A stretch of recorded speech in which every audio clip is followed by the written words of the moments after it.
What's cracking with you people?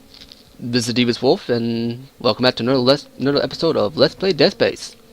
In the last one, we found the last few data disks. Dr. Mercer's creation is back on the loose and roaming the ship somewhere. And we need to talk to Dr. Kyne so that we can so we can get access to the security block to fix the last remaining shuttle on the Ishimura. But before that, I want to go off on a tangent that this poster right here kind of made me want to talk about.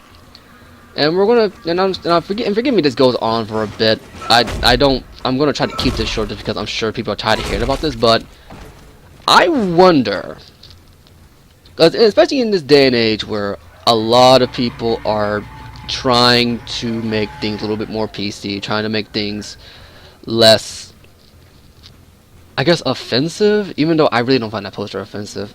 Some people say, well, that's because you're a guy, you probably find it sexual. No, I find it funny. My question is, this is more aimed at you guys, and I want to know your honest opinion on this. If those same words were applied to a man in a Speedo, and it was strapped on the Speedo, where there was a very clear and defined bulge, do you think it would get the same effect? Do you think it would be just as comedic? Because the idea is that's supposed to be funny, you know? Infidel. At least his spelling got better. Well, at least his penmanship, I should say. But I don't know.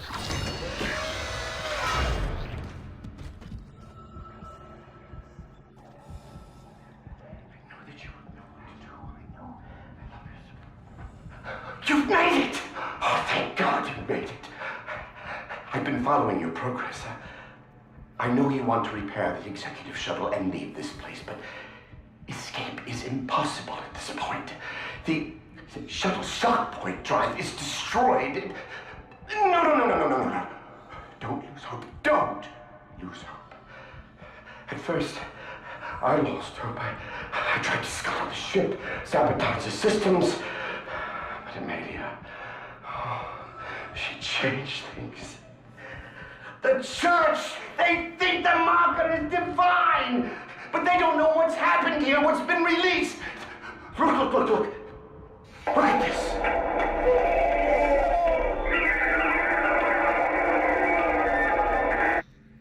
That is what we found in the core of the planet. Mercer calls it the hive mind. It's the source, controlling the necromorphs telepathically. We were so stupid.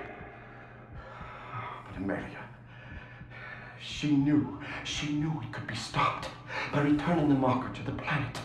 The marker was containing it within the planet. Return the marker and seal the hive mind. Please. I'm sorry, Amelia. I bear much of the responsibility for this tragedy. Now, I must take responsibility for ending it. Atone for my sins. But you can help me. If you repair the shuttle and bring the marker back on board, we can end this forever.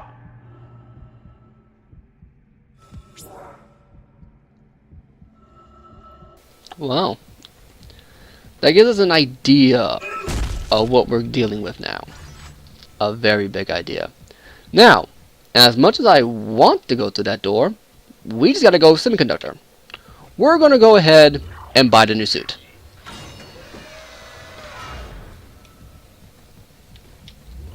And I don't know who this Amelia is. If I had to assume, it's probably somebody Kyne cared for immensely who was on the ship. Someone who probably brought him into the church. Because he also believes, I believe he also believes in unitology, but he's not as extreme as his colleague Mercer is. And now that we have that, let's go in and get this.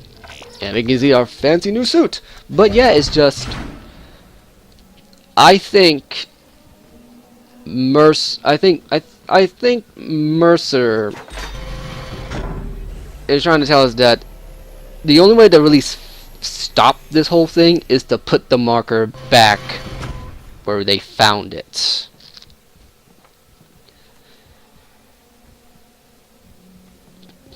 Not a bad looking suit, even though it just added more bars to it.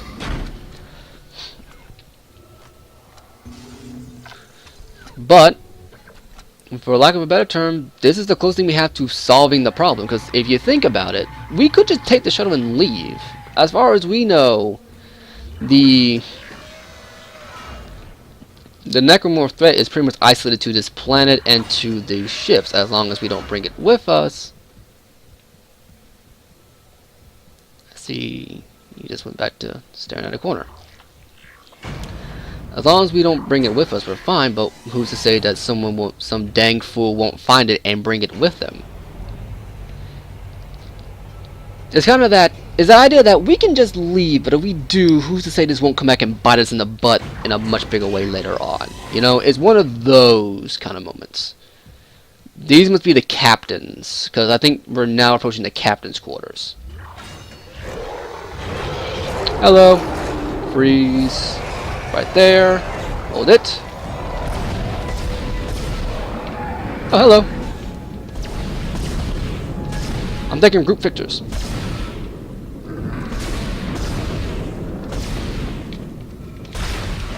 Now we're going to go ahead and run because I'm out of stasis.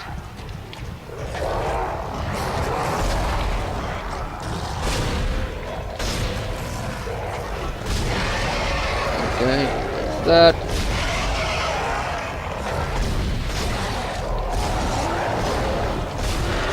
Now you got to be careful with these things because the way their movements work, they're so erratic that you could accidentally release the things inside, and I don't want to do that. Okay, and I think that does it. Now, I'm not sure if these are the captains or just the executive crew members. Gonna go ahead and delete her hair, get her head off right there, and they brought up rocks. Interesting. And this is what a planet cracker does. It just, there's a picture. It takes up a big chunk of the planet.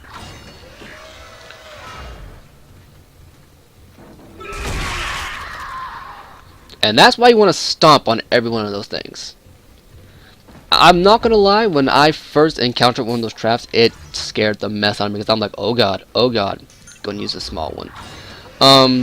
But yeah, so we gotta find the marker. We're probably gonna end up having to do it anyway because I think Kine is just not gonna let us leave until we actually get the marker. And from there, I think we can just decide if we're going to go through with it or not. I think personally that it's smarter to go through with it. It's not even a moral thing. It's not like the good guy must do what's right. It's like, it's not even that. It's more of, well, if I don't do this, who's to say it won't come back later and bite me in the butt something fierce? You know what I mean? The thing about horror games, there rarely is a good or bad guy. You know, it's literally you versus whatever's trying to get you. What's this? A text log.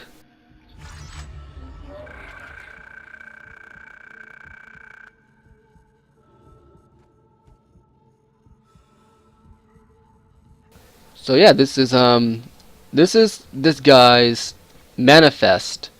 This is the first officer, and he's telling us these are the known unitologists right now. We have Matthias, who is dead. Kine, we just met. Mercer, who's been giving us pain like no one's business. Holt, Carrillo, Pitts, Ware, Maynard, Shande, Espeleta, and Natividad. And he has a problem with that because what just happened? Literally, they have such a blind faith that they will do whatever it takes to achieve that divinity, and that's the problem. We got an audio log here. Been a minute. It's been a minute. Let's listen. Captain's log. Personal. I want to set the record straight. By the time this log is heard, my actions will have been vindicated. I'm a unitologist. By now, it's probably no secret that we shouldn't be in this star system. Just another illegal mining job for the company. That is until the colony found the marker. That was when the church took an interest and chose me to lead this pilgrimage. They also ensured many of the mission crew were devout. My primary instruction was to get the marker up from the colony and on board the ship. Dr. Kine, the CSO, is an expert on the original marker and was tasked with deciphering this new one. He says he's making good progress. My decision to quarantine the colony is sound. They've got some kind of epidemic down there, and I can't allow it to infect the ship. Not with such precious cargo. Not when we are so close. Planet Crack takes place tomorrow. We'll continue to decipher the marker, and when we return home, we'll pass all our findings and the marker to the church. The government isn't going to cover this one up. Altman be praised. Now, Altman isn't a god. Altman's the guy who founded Unitology, if you remember that last text log we found earlier. And going back to an earlier point, this is kind of where Dead Space, I think, tackles a different issue with religion. I heard something.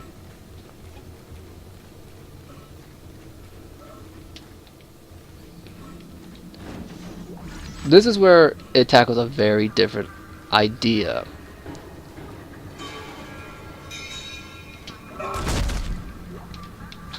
With regards to religion, because this is the idea that blind radical faith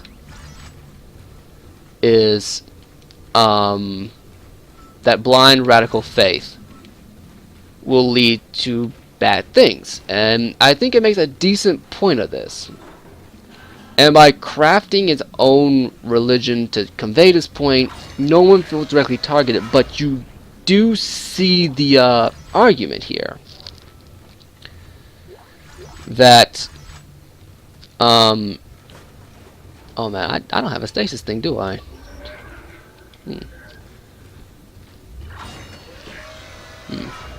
Let me sure reload on stasis, because I'm sure there's going to be a bit of a brawl here. But that's the thing, it doesn't really show off the idea, you know. It doesn't directly go after one group or group of persons. Excellent. Wait there for me, I'm on my way.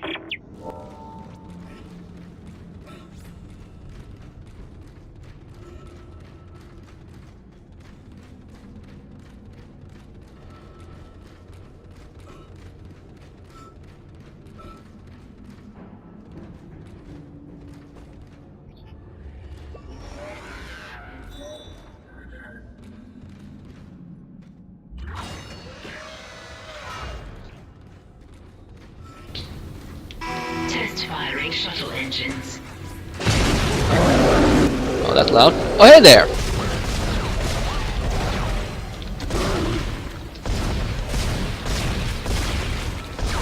Now here's what we're going to do now.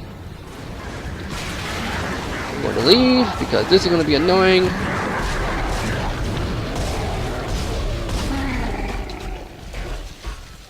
Wait for him to regenerate. Because this next bit's going to be incredibly tricky. What you're going to want to do is you're going to want to get him. You want to get him about right here.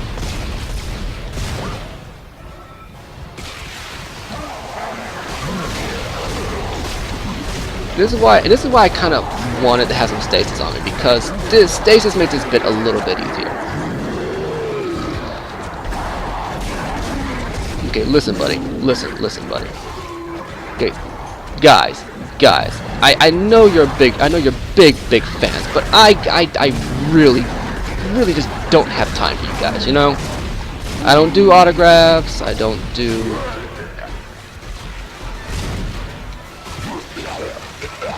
I just don't. You know, autographs just aren't my thing. Oh, you're not even dead. But what you want to do is that you want to get him over here.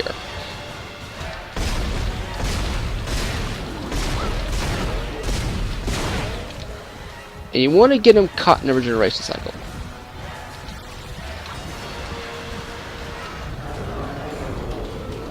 And then you want to do this. Test firing shuttle engines.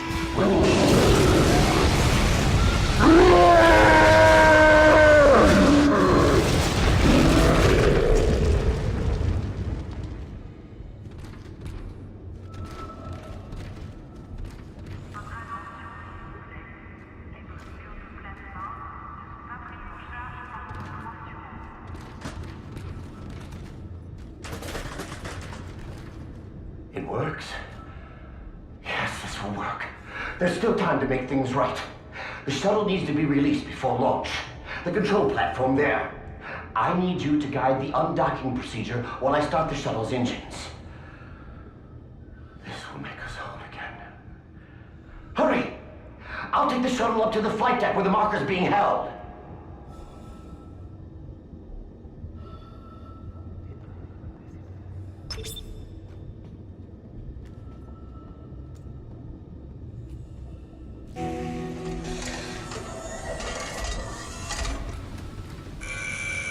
Shuttle locks disengaged. I'm en route to the flight deck. Meet me there and we can load the marker on board. Yes, Amelia. Soon we'll take it home. I don't know if Kyne is crazy or not, but we need that shuttle. Let's keep him on our side. For now. Well, that's the end of it. We got a power node for killing Dr. Mercer's creation. We froze it, shot it, delimbed it, stasised it, threw stuff at it, and it just kept on coming. But at the end of the day, highly concentrated, very hot, and very intense rocket exhaust wins in the end. Remember, if you can't freeze the disease, you can always burn it. Ooh, and that's the end of it. And that's pretty much it. Mercer's threat is no more, which means things won't get easier. I don't want to say that. But now that that's gone, you pretty much dealt with the worst of it. Worse than the brutes, worse than the insta-kill monsters. You're done.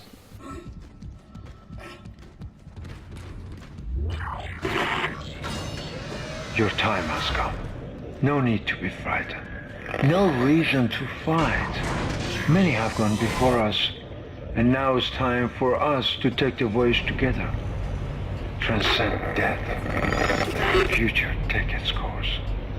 Join me as I gaze upon the face of God.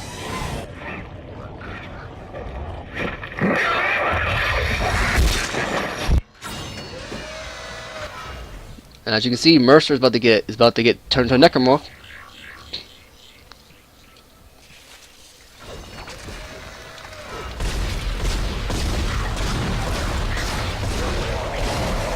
Now you were fast enough, you can actually kill that thing before this happens. And this is Mercer. The nut job that's been giving us all this trouble. I have literally done that fight, come back with enough stasis to where I can just go boop, freeze him, and then kill him and not even have to deal with this thing. And I'll admit, it's a little anticlimactic, but think of it like this. You can either let him change and go through the whole rigmarole of actually fighting the guy, or you can deny him his change and just kill him. Either way, he's dead. Either way, it's very, very satisfying to me. Now, what do we got here?